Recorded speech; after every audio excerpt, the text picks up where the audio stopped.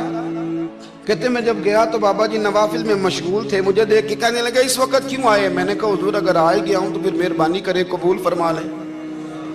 میں بیٹھ گیا تو میں نے کہا حضور یہ بھیڑیا بکریاں چرا رہا ہے، بھیڑیا اور بکریے کی صلح کب سے ہو گئی؟ تو فرماتے ہیں لمبی تقریر نہیں، ہلکا سا جملہ، فرمانے لگے جب سے بکریوں کے مالک نے رب سے صلح کر لی ہے نا، تب سے بھیڑیوں نے بھی بکریوں سے صلح کر لی ہے۔ بکریوں کے مالک نے رب سے صلح کر لی، گناہ چھوڑ دیے، اس کی فرما برداری میں آ گئے۔